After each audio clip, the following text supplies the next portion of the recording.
CMR family mall ఇప్పుడు మన కేపీహెచ్బీలో ఫిబ్రవరి 10వ తేదీన ప్రముఖ నటి శ్రీలీల గారిచే ఘన ప్రారంభం. హాయ్ నమస్తే, వెల్కమ్ టు సుమన్ టీవీ. ప్రస్తుతం మనం రాజీవ్ గాంధీ కాలనీలోని రాఘవేంద్ర నగర్ దగ్గర ఇక్కడ చెట్టుకైతే అమ్మవారు వెలసి ఉన్నారు. నార్మల్గా మనం చెట్టుకి పాలు కారడం మనం చూస్తూ ఉంటాం, కానీ ఇక్కడ వెలసిన అమ్మవారైతే చెట్టుకి మొదట్లో తేనె కారిందనమాట. తేనెని చూసి మరియు అమ్మవారి కళ్ళు కూడా ఇక్కడ కొమ్మలకు ఆకులకైతే కూడా ఇక్కడ ఉన్న వారికి స్థానికులకైతే కనిపించిందనమాట.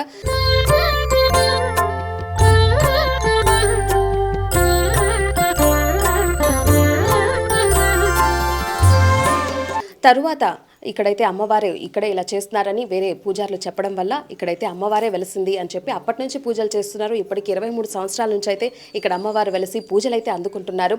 మనం కోరిన కోరికలు కూడా అమ్మవారు పువ్వులు మనకిచ్చి సమాధానం కూడా చెప్తారనమాట. అసలు ఎప్పుడు నుంచి ఇది స్టార్ట్ అయింది, అమ్మవారు వెలిసిందని వీళ్ళకెలా తెలిసింది, ఈ విశేషాలు ఇక్కడ నిర్వాహకులు అయితే ఉన్నారు. ఒకసారి వాళ్ళతో అయితే మాట్లాడదాం. నమస్తే అమ్మ. నమస్తే మేడం. మీ పేరు? నాగేశ్వరి. చెప్పండి అమ్మ, మీకు ఎప్పుడు తెలిసింది, ఎప్పటి నుంచి ఇక్కడ అమ్మవారు వెలుస్తున్నారు? 2000 సంవత్సరంలో వెలిసింది. ఫస్ట్లో అయితే మేము కూడా అంతగా పట్టించుకుని మాకు కూడా తెలియదు. ఎప్పుడు అయ్యి వర్షం పడతా ఉంది అని అనగా మేము అప్పుడు వచ్చి చూసి ఒకరోజు చూసినాం. అంతగా నమ్మలే, ఏదోలే చెట్లు ఏదో పడతా ఉందిలే అనుకున్నాం. రెండో రోజు వచ్చి చూస్తే ఆ రోజుకి ఇంకా ఎక్కువ అయిపోయింది. ఎక్కువ అయిపోయినప్పుడు ఏందబ్బా ఈ మారుగా ఎక్కువ పడతా ఉంది అనేసి అప్పుడు అందరం కలిసి వచ్చి చూసినాం. అమ్మకు చెట్లు కొమ్మలకి అంతా నేత్రాలు అట్లే ఉన్నాయి. దాన్ని ఒకటి తీసుకొని పోయి ఈ మారిగా ఎందుకు ఉంది అని వేరే సాటి తీసుకుపోయి అయ్యవారికి చూపించాం. ఆయన నుండి అమ్మ ఇది అమ్మ నేత్రాలు లాగా ఉన్నాయి, ఇది తీసిన వాళ్ళు కూడా మంచిది కాదు, పోయి అమ్మని క్షమాపణ అడగండి అని చెప్పినారు. అప్పుడే ఈడికి వచ్చి అమ్మ కాడ పెట్టి అమ్మ మేము తీసింది తప్పు, మమ్మల్ని క్షమించు, మాకు తెలియకుండా చేసినాము ఏదని తెలుసుకోవాలని అంటే అప్పుడే చిన్న బాల 8 సంవత్సరాల బాల ఉంటే ఆ బాలలోకి వచ్చి ఆమె అప్పుడు నేను ఇక్కడ ఉండాను, ఏడే వెలిస్తున్నాను, నన్ను కొలవండి, నేను నా రూపం కూడా మాకు చేయని కూడా తెలియదు ఫస్ట్. అప్పుడు ఆమె చెప్పింది నా రూపము నేనే చేయించుకుంటాను, వచ్చి ఇక్కడే ఉండి మీ అడిగి వచ్చిన వాళ్ళకంతా నేను మంచి చేస్తాను, అందరికీ మంచి చేసి నేను పువ్వు రూపాన కానీ మనుషులకు వచ్చి కూడా నేను పలికిస్తాను అని చెప్పి ఆ బిడ్డలోనే వచ్చి చెప్పి మాకు ఎత్తి ధైర్యం ఇచ్చి మాట్లాడి ఆమె అప్పుడు చెప్పింది. అప్పటి నుంచి మేము కూడా కూడా వస్తుంది. కానీ పెద్దవాళ్ళకి వస్తే కొంతమంది నమ్మరు కదా, నువ్వు బిడ్డల్లోనే వచ్చి చెప్పమ్మా అన్నాం. మళ్ళీ కూడా ఎప్పుడైనా అవసరం అయితే మేము బిడ్డలకి కూడా పిలుస్తాం, వస్తుంది ఆ అమ్మ వచ్చి మాకు చెప్తుంది పలాందని.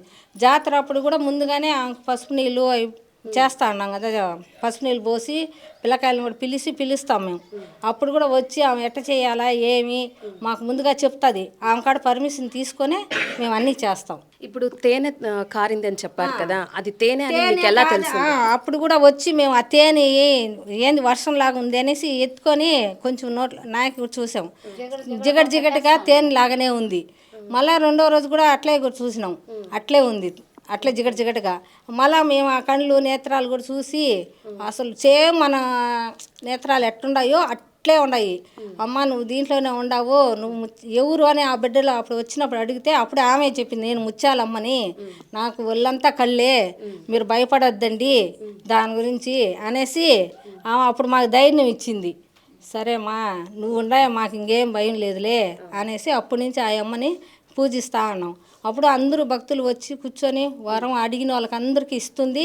అందరూ కూడా మళ్ళా వచ్చి అమ్మ చేసింది, మా కోరికలు తీర్చింది, ఈ పువ్వు రూపాన మాకు మంచి చేస్తుంది, వాళ్ళు చెప్పేదానికన్నా నువ్వు పువ్వే ఈమా, నువ్వు పువ్వు ఇచ్చి మా మనసుకు చెప్పు, నువ్వు దే విధంగా ఇస్తాండావు ఏ ఫలాంది అని వాళ్ళకి వివరించాలి కదా. ఒట్టి పువ్వు ఇస్తే వాళ్ళు అయ్యింది కాంది అంటే ఆమె వివరించింది.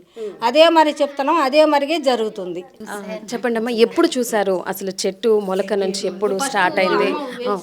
2000 సంవత్సరంలో చిన్న అమ్మవారి లాగా చెట్టులో ఉన్నిందమ్మా, చెట్టు నుండి ఆ చెట్టులోకి నేను పసుపు కుంకుమ పెట్టి ఒక బొట్టు పెడుతున్నాను తల్లితో. మళ్ళీ పక్కన జాతర జరుగుతూ ఉన్నింది. అప్పుడు వచ్చి అమ్మవారి జాతర జరుగుతుంది పక్కన. ఆ జాతరలో అమ్మవారు వచ్చినారు. అమ్మవారు వచ్చినప్పుడు నాకు కూడా మంచి చేయండి అని చెప్పి నాకు చెప్పారు. అప్పటికి నాకు తెలియదమ్మా చేసేదానికి ఏది అంటే, ఆ జాతరలోకి వెళ్ళి నేను ఒక అతన్ని అడిగిన, నాకు చేసేదానికి చేత రాదు, మా అమ్మ ఇట్ట మరగ అడుగుతుంది రోజు నాకు వచ్చి, కాబట్టి మీకు ఐడియా ఉంటే చెప్పండి, మీ మనిషిని ఎవరన్నా ఉంటే పంపివ్వండి అని మేము అడిగాము. వాళ్ళు పంపిస్తామని చెప్పారు. మళ్ళీ వాళ్ళు మాకే ఇక్కడ టైం సరిలేదు, మేము చేయలేము, ఇంకోసారి చూస్తాంలే అని పంపించేశారు. వాళ్ళు వస్తా అంటే ఒక అమ్మ పిలిచి, నువ్వు చేయగలుగుతావు కదా, ఎందుకు నువ్వు చేయకుండా అందరిని పిలుస్తావు, నీకు నేను నేర్పిస్తాను, పర్వాలేదు నువ్వు రండి అని చెప్తే, మళ్ళీ అమ్మకాడ నేనే వచ్చి అమ్మకి పసుపు నీళ్ళు పోసి చిన్న గౌన్ మారుగా కట్టి అప్పుడు వాళ్ళ నుంచి స్టార్ట్ చేసినాను.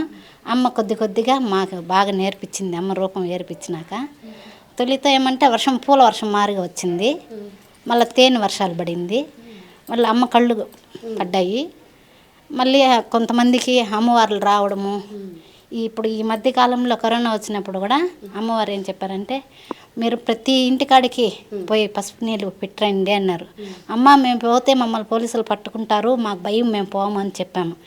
7 మంది ఆడవాళ్ళని తీసుకొని వెళ్ళి ఈ పక్క లాస్ట్ నుంచి ఆమె హద్దుండే దగ్గర వరకు మొత్తం చుట్టుకొని నీళ్ళు పోసుకుంటా, పసుపు నీళ్ళు పోసుకుంటా వెళ్ళాము మేము. చేసి వచ్చినాక ఈ పక్క ఎవరికి కానీ ఏ అపాయం జరగల, బాగున్నారు. ఇద్దరికి అపాయం జరిగినా కూడా ఆ అమ్మ లేపేసింది బిన్నగా, పడకలో వద్దు, మీరు చల్లగా నా దగ్గర ఉండండి, నా దీవుని తీసుకోండి అని చెప్పి ఆ అమ్మ ప్రసాదమే మేము ఇస్తాము. అంటే యాపాకే ఇస్తాము. ఏదన్నా ఒళ్ళు బాగాలేదంటే కూడా వాళ్ళకి అదే నైవేద్యం మారిగా ఇచ్చేదే బాగా ఇదవుతుంది, వాళ్ళకి ఒళ్ళు బాగుంటుంది, ఏం కాదు. కాబట్టి ఇప్పుడు అమ్మవారు మీతో ఎలా కాంటాక్ట్ అవుతారు అంటే చెప్పారు అని చెప్పారు కదా, అది ఎలా? అమ్మా నాకు మనసులోకి చెప్తుందమ్మా. ఓకే, మనసులోకి చెప్తుంది, నిద్ర ఇచ్చేటప్పుడు చెప్తుంది, ఎక్కువ స్వప్నంలోనే ఎక్కువ చెప్తుంది. ఇలా చెయ్యి పలానోళ్ళకి ఇట్లా జరుగుతుంది అంటే, అక్కడ ఎడవ జరుగుతుంది అంటే కంపల్సరీ నాకు చెప్తుంది. నాకు భయం వస్తుంది, నాకు భయం వచ్చి ఇట్లా జరుగుతుందంటే ఇక్కడ ఏమో జరుగుతుంది, మనకు భయంగా ఉంది అని కొంచెం భయపడేదాన్ని నేను. మళ్ళీ పెద్దవాళ్ళకి ఎవరికైనా చెప్తే వాళ్ళు నీకేం భయం లేదమ్మా, అది ఎవరికో చూపిస్తుంది, ఎక్కడో జరిగేటివి నీకు చూపిస్తుంది, కాబట్టి ఏం భయపడద్దు అని చెప్పారు. సరే 2-3 మాటలు అట్టే ఫాలో చేశాను. చేస్తే అలాగనే జరిగింది. సరే అమ్మా నువ్వు చెప్పింది కరెక్టే అనేసి దండం పెట్టుకొని అయిపోయాను. మళ్ళీ ఈసారి పుట్టినరోజుకి కూడా దీపాలు పెట్టాలనుకున్నాను. పిండి దీపంతో 2 దీపాలు పెడతానమ్మా అని చెప్తే, అలా చేయొద్దు నువ్వు, నాకు దీపాలు ఎక్కువ పెట్టు, 365 దీపాలు పెట్టండి మీరు అనింది. సరే అమ్మా చేస్తాలే అన్న. అట్టయితే నువ్వు నాకు ఓపిక ఇస్తావా అంటే ఇస్తాను నేను అని చెప్పింది. అప్పుడు ఎట్లా నాకు తెలియదు, నువ్వు చెప్తే కదా అంటే, నువ్వు నా కంట్లో చెప్తావా ఎట్లా చెప్తావు నాకు అర్థం కాదు, నువ్వు చెప్పేది అంటే అప్పుడు జత పువ్వు ఇచ్చింది.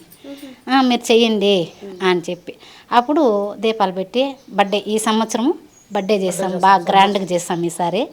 మామూలుగా ప్రస్తుతానికి సింపుల్గా చేసేవాళ్ళము. అది కూడా పెద్ద పండగ రోజు సంక్రాంతి రోజే అమ్మకి తెలుస్తుంది. ఇంకా ఎప్పుడెప్పుడు ఇట్లా అలంకారాలు చేయడం కానీ జాతరలు అట్లాంటివి ఏమైనా ఉన్నాయా? శుక్రవారం చేస్తామమ్మా, మంగళవారం చేస్తాము, ఏదైనా విశేషం వచ్చినా చేస్తాము. మళ్ళీ వచ్చి ఈ పౌర్ణమి అమావాస్యకి చేస్తాము. మా శక్తి కలక మేము చేస్తాము. ఇందులో పోయి ఎవరిని ఇబ్బంది పెట్టేది ఏం లేదు. అక్కడ ఈ విరామాలు ఇక్కడ విరామాలు అన్నీ తీసుకొని వచ్చేది ఏం లేదు. అమ్మ ఎవరికైతే పువ్విస్తుందో వాళ్ళ మనసులో కోరిక ఉండి వాళ్ళు తీసుకొచ్చి ఇస్తారు. అందువల్ల అమ్మ బాగా ఘనంగా జాతర చేసుకుంటుంది. ఇప్పుడు మనం కూర్చొని మొక్కుకొని అంటే ఫస్ట్ పూజ చేయొచ్చా అని ఫస్ట్ అడిగితే మళ్ళీ పడ్డాక ఈ ప్రాసెస్ ఒకసారి చెప్తారా? ఎట్లా అమ్మవారు మనకి కోరిక తీరుస్తారు, తీరకపోతే ఎడం పక్క అని అన్నారు కదా, అది కూడా ఒకసారి మొత్తం ప్రాసెస్ చెప్పరా? ఇప్పుడు అమ్మవారి కడ తొలితో వస్తారమ్మా, వాళ్ళ ఇంట్లో ఎక్కువ సమస్యలు ఉంటాయి. ఆ సమస్యల్లో చాలా ఏడుస్తూ వస్తారు కొంతమంది. అప్పుడు వచ్చి కూర్చున్నప్పుడు వాళ్ళకి శోధన చేస్తుంది అమ్మ, అంటే పరిశోధన చేస్తుంది. ఆ పరిశోధన చేసిన తర్వాత కాసేపు వాళ్ళు బాధపడతారు. 1-2 అయితే కళ్ళల్లో నీళ్ళు కూడా వదిలేస్తారు, ఏడుస్తారు. వాళ్ళకే తెలియకుండా కంట్లో నీళ్ళు అట్లే వస్తుంది వాళ్ళకి. మళ్ళీ నువ్వు బాధపడద్దమ్మా, ఎందుకు బాధపడతావు, అమ్మ పువ్విస్తుంది, భయపడద్దు అంటే సరే కాసేపు తర్వాతకి అమ్మ పువ్విస్తుంది. ఆ పువ్వు తీసుకొని వెళ్ళారంటే వాళ్ళకి మంచి జరుగుతుంది. వాళ్ళు సంతోషంగా ఉందమ్మా, నాకు ఈ పని అయ్యింది, మీరు రండి ఒకసారి అమ్మవారి దగ్గర పెట్టిస్తారు పువ్వు అని చెప్పి మామూలుగా అడగడం స్టార్ట్ చేశారు. అట్నే జరుగుతుంది మా ఇప్పుడు. ఎప్పుడు అది వచ్చి ముందు అమ్మవారి కాడ కూర్చున్నప్పుడు వాళ్ళ పరిశోధన చేసిన తర్వాత ఈరోజు ఈ పని బిన్నాగా అవుతుంది అంటే కుడి పక్కిస్తుంది. ఖచ్చితంగా బిన్నాక అవుతుంది కుడి పక్కిస్తే.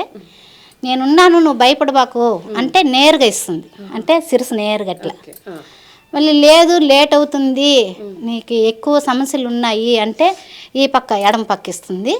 అప్పుడు వచ్చి కొన్ని రోజులు గుడి తిరగమని, లేదంటే మీ సమస్యలు ఏదన్నా ఉంటే ఇంట్లో అమ్మవారి సమస్యలు వాళ్ళ ఇళ్ళల్లో దేవుళ్ళు కూడా మొక్కకుండా ఉంటారు కదా కొంతమంది, ఆ సమస్యలు ఉంటే కూడా మాకు చెప్తుందమ్మ.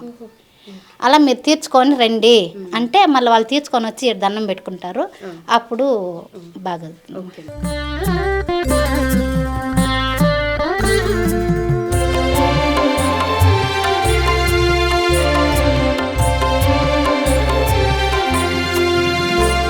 2000 సంవత్సరంలో ఇక్కడ అమ్మవారు ఒక చిన్న మొలకలాగా కనబడింది.